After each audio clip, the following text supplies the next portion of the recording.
I made a new quick way to actually effectively calculate how good of a tower stats is. So I made this thing called. So you know how this thing called cost efficiency, where the lower cost efficiency means better DPS, because well, total cost divided by DPS gives you its efficiency. The lower the better, like I said.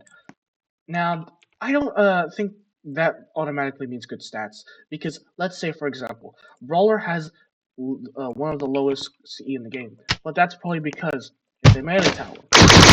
What I mean by this? Well, just because you have insane CE, that doesn't mean you're automatically the best. Because, well, Brawler is, well, a melee. Well, it can technically move, but we're gonna exclude that. So basically, I made this thing to make it a lot easier to determine if its stats are good or not.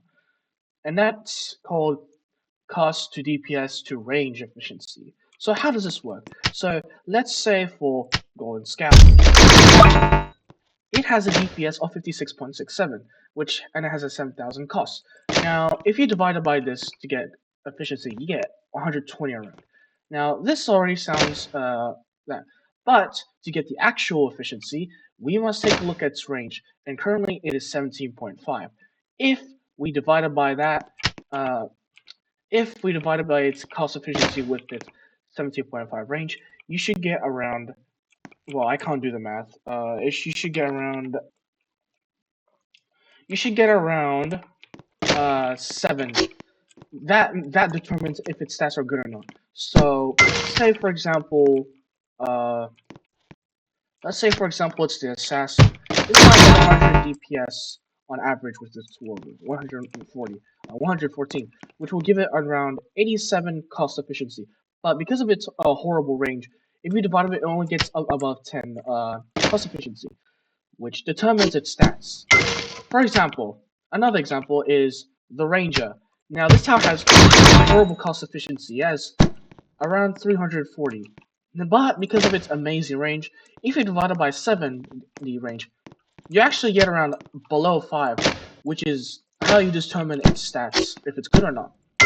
Another, you could determine its good stats from this system, is Accelerator, a tower that has been the goats. Well, due to its pretty mid cost efficiency, which gives us slightly above 200, and its average range, you should be getting around the tens, at least in the tens.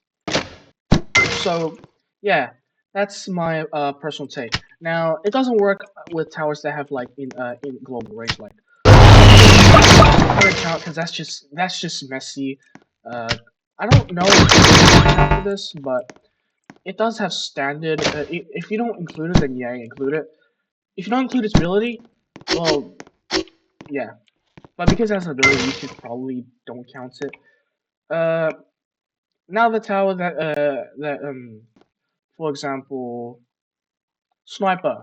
Just because you have this doesn't automatically makes it a good tower.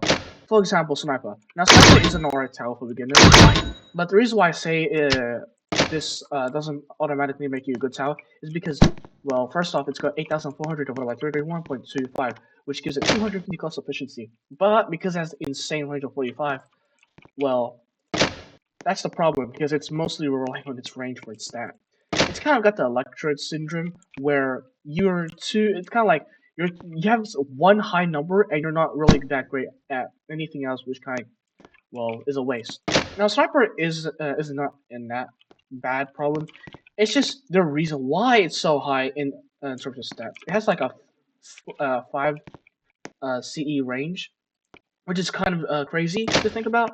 But that's mostly because it's just a ranged tower, nothing else.